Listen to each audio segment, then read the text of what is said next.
Hey guys, it's Michael. Michael Horn in Las Vegas. This is my first week. I'm in Group B to do my video. Some of you guys are familiar with me, been in some classes maybe, but for the most part, I've been living in Las Vegas for darn near my whole life. Came here, we transplanted from Southern California a long time ago, and grew up here. Got married here, raised 5 kids here. We love it. Aside from the heat, a couple months out of the year, it's probably one of the nicest places to live. Not too many earthquakes, tornadoes, that kind of thing. Been a social worker, got my BSW at UNLV. I've been a social worker with the state for going on 15 years. Um, Prior to that, I worked in substance abuse treatment as a supervisor at a nonprofit. Uh, Let the state hire me just for the money. It wasn't I didn't enjoy the work. I love the work, but the wife likes nice things, so of course. So, anyways, I've been a social worker with the state this long, and in that time, I've seen a lot of clients come and go. I've pretty much seen well, I don't want to jinx myself, but I've seen a lot of things. And, whether it's domestic violence, substance abuse, mental health, cognitive issues, whatever the case may be. One of the things that always frustrated me as a social worker and case manager was that there are certain fundamental things that I've noticed, and one of those is just a gross neglect of um, just life skills. We've all heard that babies aren't born with instructions stamped to their feet, and they're not, and it does kind of take a village at times, but that doesn't change the fact that a lot of folks struggle and they raise kids in certain ways, and we see horrible things, we see great things. Thanks to my wife, my kids all turned out pretty cool. So when I started doing my placements, my BSW level, I went into substance abuse treatment. Probably because substance abuse played a big role in my childhood, and there was always that little bit of dysfunction right there. When I started my master's program, I did my first placement within a mental health environment. Got exposed to a lot of stuff. I know enough about myself to know that I'm not that guy that wants to work clinically with depressed folks. We've had some, we've gone through some pretty tough times as a family, and so I kind of knew that really wasn't for me.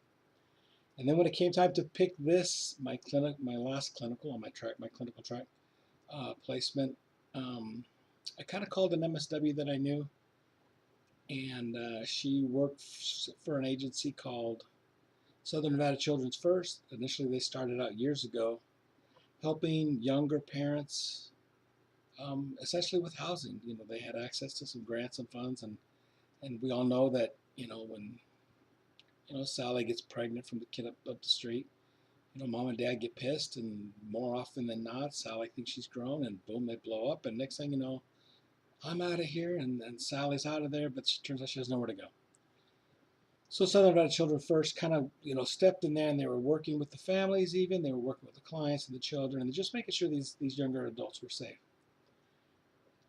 With most things in Las Vegas, in Nevada, and Las Vegas specifically, because we don't pay state tax here, a lot of interventions and services tend to be grouped very, very tightly within small agencies. And so there's always that rush for grants and that kind of thing. And one of the things that Southern Nevada Children's First came up with was a clinical life skills therapy program. And I've been there probably 4 or 5 times, maybe 6 times.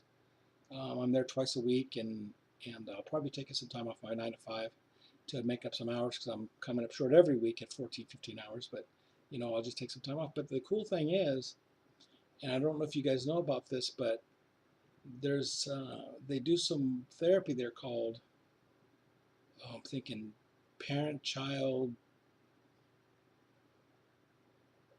You're making me feel terrible. Parent-child something therapy, with getting the parents to learn how to kind of parent these kids.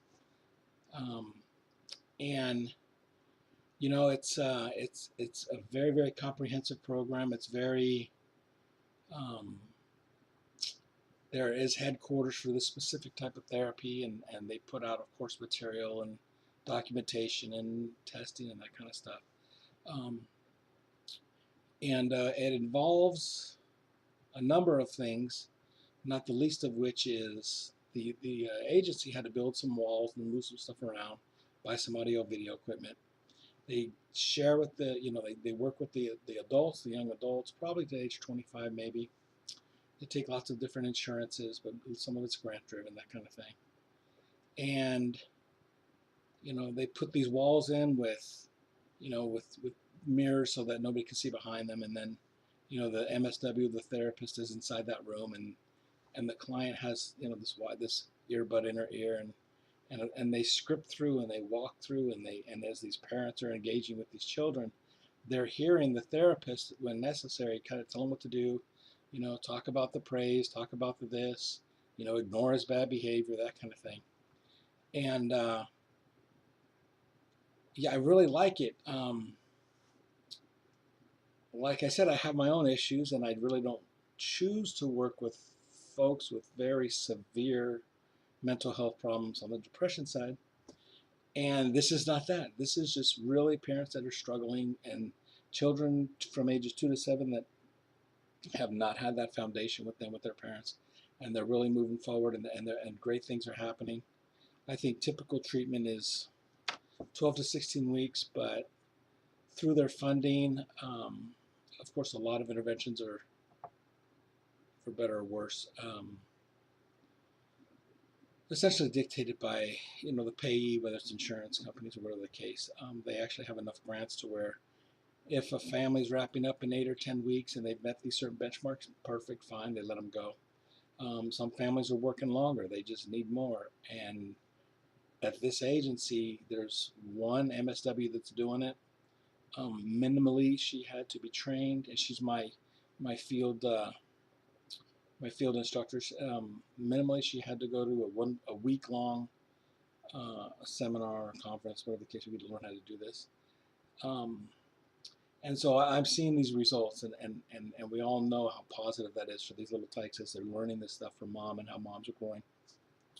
Before I let you go, I just wanted to share that, it being so scripted, one thing that I noticed, watching some of these videos, because all of these sessions are recorded, and it's just a really cool type situation. But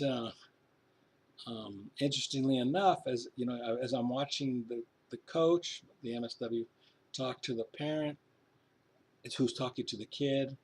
After it's all said and done, after this intervention is over, I hear some of the verbiage where the MSW is talking to the parent in extremely similar ways that the parent was talking to the child, and they're responding. It's not like if they are catching on, what it is. But I mean, it's such a smooth way to teach life skills. Um, um, and one more thing I wanted to say about that place. It just feels amazing there. I work for the state. I work at an extremely high volume welfare office, doing case management. No therapy, obviously case management. Again, case management, caseloads are relative, and I get all that, and it doesn't mean anything to you guys when I say I have 50, 60, 70 cases. But believe it or not, it's a lot. And to go to my placement site where it is nonprofit, um, it's quiet and it's mellow, and it's such a pleasant place to be. Everybody's so friendly, and it really is a change from kind of some of the stuff that I've been seeing, at work, obviously, because work is work. Um, I'm just very, very grateful to have found this setting, and and I look forward to sharing some of our accomplishments with you. One last thing, my time for picking these settings, for my placement, it was coming up, and I have an MSW mentor I've been working with for a couple of years, and he was like, Mike, you got to pick a place, and they just kept falling apart. Just kept falling apart because I had either too many clients there, or they flaked out, whatever the case may be. And at my job, I kept getting all these phone calls from Southern Nevada Children's First about welfare case management for certain clients. And this one week I got like 10 calls. And my buddy says to me, he says, Mike, listen, we have to find a place for you. And I'm like, dude, you don't understand. I've been working with this agency and dealing with all of their welfare garbage. I don't have time right now. I'm really frustrated. And then it dawned on me like, oh, why don't I call them?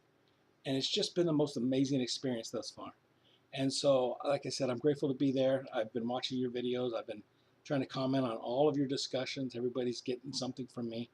Um, I don't mean to be too critical. I really think that we really are here. We're all adults. We're trying to learn, and I know that I can learn from you, and I'm pretty sure that there's probably some things this old guy can probably share with you that might be advantageous. Or just dismiss me, but I just wanted to let you know that I'm grateful to be in class, and I've got a fantastic site, and I'm looking forward to a lot of progress there. If you guys have any questions, just comment. I'll get back to you. That's kind of what I do. I love it. And so, thanks for being who you are, and we'll see you guys next week. Thanks, bye.